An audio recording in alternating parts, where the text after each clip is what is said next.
2025 সালে যে সমস্ত ছাত্রছাত্রীরা মাধ্যমিক পরীক্ষা দেবে, তোমাদের আজকে জীবন বিজ্ঞানের একদম লেটেস্ট কতগুলো পার্থক্য এবং যে চিত্র অঙ্কন করতে হয় সেগুলো কিন্তু নিয়ে এসেছি। তোমরা জানো যে বিভাগ ঘয়ে 4 নম্বর দাগের 4 নম্বর 1 দাগ, 4 নম্বর 2 দাগ, 4 নম্বর 3, 4 নম্বর 4, 4 নম্বর 5, 4 নম্বর 6 এই সমস্ত দাগের মধ্যে কিন্তু কতগুলো কিন্তু পার্থক্য দেওয়া থাকে। কোশ্চেন তো দেওয়া থাকে, তার সঙ্গে সঙ্গে কিন্তু কিছু কিছু পার্থক্য দেওয়া থাকে এবং চিত্র অঙ্কনও কিন্তু তোমাদের দেওয়া থাকে। আজকে আমি স্পেশালি কতকগুলো আমি পার্থক্য এখানে আজকে বোর্ডে তোমাদের জানিয়ে দেবো যে কোন কোন পার্থক্য করলে পরে তোমরা 5 নম্বরের কোশ্চেন কমন অবশ্যই পেয়ে যাবে এবং কোন কোন চিত্রগুলি করলে তোমরা 5 নম্বর অবশ্যই পাবে। চিত্র অঙ্কনে তোমরা জানো যে চিত্র আঁকার জন্য 3 নম্বর থাকে এবং যে সমস্ত অংশগুলো চিহ্নিত করতে হয় সেগুলোর জন্য 2 নম্বর থাকে। অর্থাৎ চিত্র অঙ্কন করে চিহ্নিত করো, বিভিন্ন অংশগুলি চিহ্নিত করো, তো টোটাল 5 নম্বর করে থাকে। তাহলে কোন কোন চিত্রগুলি ভেরি ভেরি ইম্পর্টেন্ট এবং কোন কোন পাঠ্যগুলি ভেরি ভেরি ইম্পর্টেন্ট সেইগুলো কিন্তু আজকে ভিডিওতে তুলে ধরেছি। সুতরাং 2025 সালের যে সমস্ত ছাত্রছাত্রীরা মাধ্যমিক পরীক্ষা দেবে, তোমাদের জীবন বিজ্ঞানের 4 দাগে অর্থাৎ বিভাগ ঘ এর কোন কোন পাঠ্যগুলো ওর মধ্যে থাকতে পারে 5 নম্বর প্রশ্নের মধ্যে আর চিত্র, সেইটাই কিন্তু আজকে আলোচনা করতে চলেছি।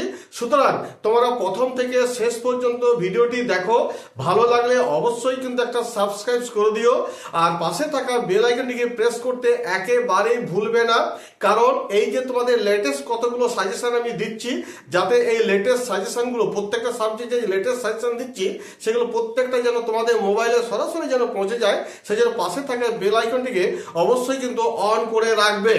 দেখো, জীবন বিজ্ঞানের কিন্তু তোমাদের টোটাল 6টা কোশ্চেন লিখতে হয়, 5 নম্বর করে থাকে, 5 6 30। সেটা বিভাগ ঘ বা 4 নম্বর দাগের 1 2 3 4 5 4 বা 6 4 নম্বর দাগের এইগুলো থাকে। টোটাল তোমাদের 6টা কোশ্চেন লিখতে হয়।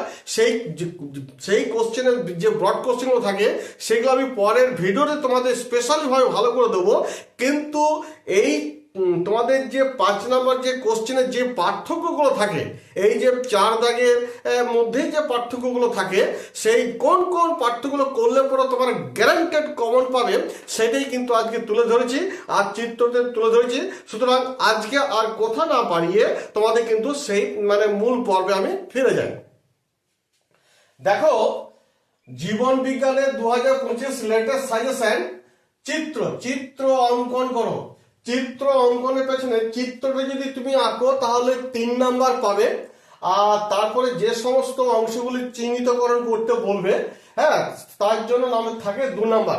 তবে একটা চিত্র আঁকলে পরে মোটামুটি আমি অনেকগুলো করে পয়েন্ট বলে দিয়েছি, তার মধ্যে যে কোনো 4টে মোটামুটি তোমাদের অংশ চিহ্নিত করতে হয়।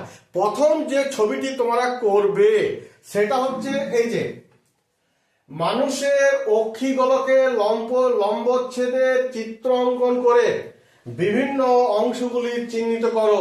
এই ছবিটা কিন্তু করে যাও, গ্যারান্টেড পাবে, আমি বলছি তোমার এটা করে যাও। তাহলে এই ছবির কোন কোন অংশগুলো করবে একটু দেখে নাও। কর্নিয়া, করোয়েড, পিত্তবিন্দু, লেন্স, অন্ধবিন্দু, অপটিক স্নায়ু, আইরিস, তারারন্ধ্র, রেটিনা, পিউপিল। এই যে তোমাদের কতগুলো পয়েন্ট বলে গেলাম, এই পয়েন্টগুলো কিন্তু মানুষের অক্ষিগোলকের লম্বচ্ছেদে যখন আঁকবে তোমরা, এই পয়েন্টগুলো কিন্তু অবশ্যই কিন্তু বারবার তোমরা প্র্যাকটিস করো। তার মধ্যে থেকে 4টে চিহ্নিতকরণ করতে হবে। 2 নম্বর যে ছবিটা তোমরা করবে সেটা হচ্ছে একটি প্রতিবর্ত চাপের পরিচ্ছন্ন চিত্র এঁকে নিম্নলিখিত অংশগুলি চিহ্নিত করো। অর্থাৎ 2 নম্বর যে ছবিটা বলতে চাইছি সেটা হচ্ছে প্রতিবর্ত চাপের চিত্র, এটা কিন্তু করবে। এই দুটোর মধ্যে একটা তো গ্যারান্টেড পাবে, আমি বলে দিলাম, সেই জন্য তোমরা কিন্তু করো। তাহলে এইটার মধ্যে কি কি পয়েন্ট করবে দেখে নাও। সংঘবহ স্নায়ু, কেন্দ্রীয় স্নায়ুতন্ত্র, গ্রাহক, টারক, চেষ্ট স্নায়ু। তাহলে এই যে পয়েন্টগুলো দিলাম, এই পয়েন্টগুলো কিন্তু বারবার প্র্যাকটিস করবে। আরো 2-4টি যে পয়েন্ট আছে সেগুলো কিন্তু প্র্যাকটিস করে নেবে। যে কোনো 4টি অংশ কিন্তু চিহ্নিতকরণ করতে বলে। এইবার তোমাদের হাতে যদি কোনো রকম যদি সময় থাকে বা তোমরা যদি আঁকতে ভালোবাসো বা তোমাদের যদি প্র্যাকটিস করতে ভালোবাসো, আরেকটা ছবি দিয়ে দিচ্ছি, সেটা হচ্ছে উদ্ভিদ কোষের অ্যানাফেজ দশার চিত্র অঙ্কন করো। তবে তোমাদের যে দুটি চিত্র আমি তোমাদের বলছি সেই দুটি চিত্রই করে যাও, এইখান থেকে একটা কমন পাচ্ছ এবং ভালো করে কিন্তু সেটা তোমরা প্র্যাকটিস করবে। একটা হচ্ছে প্রথম যেটা বলছি, এটা 100% ধরে নাও, 100% মানুষের অক্ষি গোলকের লম্বচ্ছেদের চিত্র অঙ্কন করো, এই ছবিটা করে নেবে।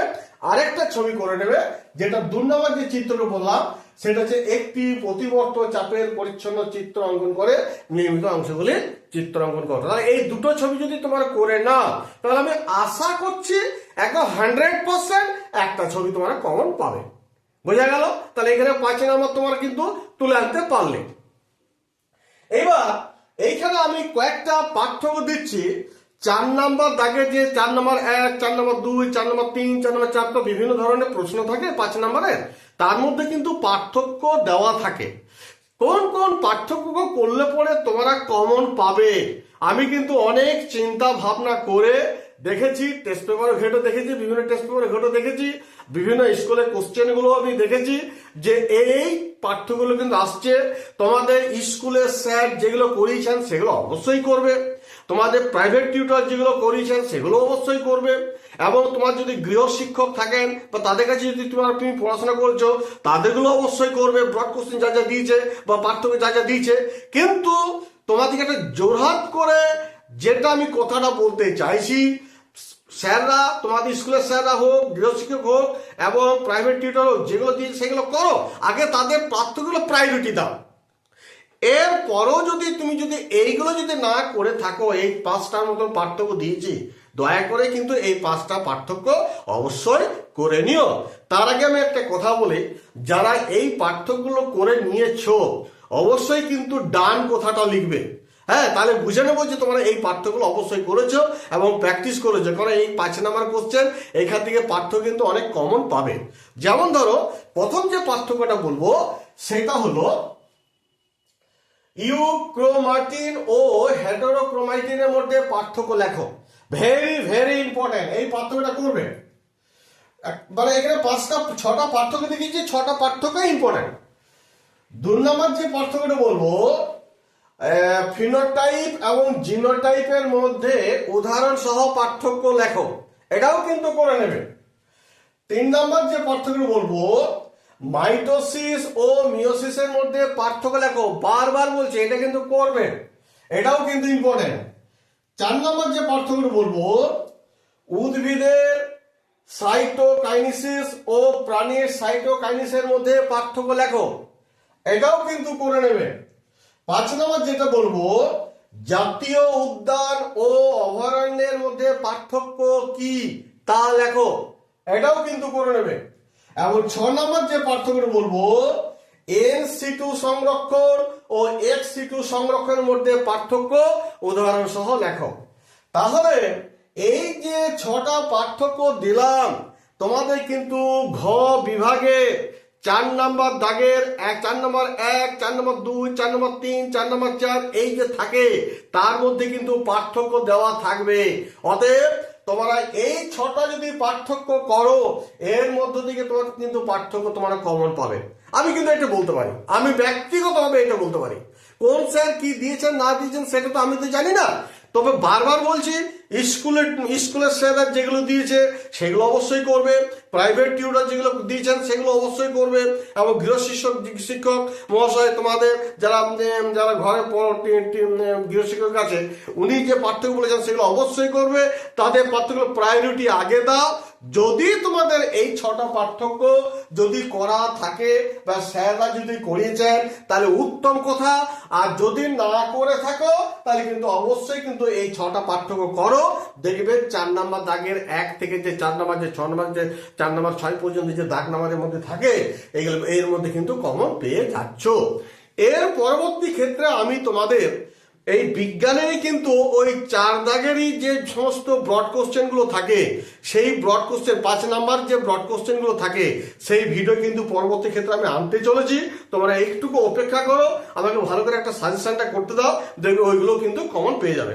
তোমরা জানো 5 নাম্বারে কোশ্চেন 6টা লিখতে হয়, 5 6 30। এই 30 নাম্বারের মধ্যে কিন্তু এই চিত্রাঙ্কন আর এই যে পার্থক্য এগুলো কিন্তু এর মধ্যে থাকবে। আর এর পরের দিনকে আমি কোন কোন ব্রড কোশ্চেন গুলো আসতে পারে সেগুলো নিয়ে আরেকটা ভিডিও আমি করে দেবো, তোমরা অপেক্ষায় থাকো। এবার পরিশেষে বলি, যদি আমার ভিডিওটি ভালো লেগে থাকে অবশ্যই কিন্তু একটা লাইক এবং কিন্তু সাবস্ক্রাইব করে দিও। তোমরা সকলে ভালো থাকো, ভালো করে পড়ো, আর বেশি কিন্তু টাইম নেই। এই ফেব্রুয়ারি, এই জানুয়ারি মাসে গেলেই ফেব্রুয়ারি মাসে ধরে নাও তোমাদের পরীক্ষা। ভালো করে পড়াশোনা করো, আর যেগুলো দিচ্ছি এগুলো একটুকু হলো চোখ বুলি নাও, দেখো এর মধ্যে তোমরা পেয়ে যাবে। এই বলে আমি ভিডিওটি শেষ করছি। তোমরা সকলে ভালো থাকো, ধন্যবাদ।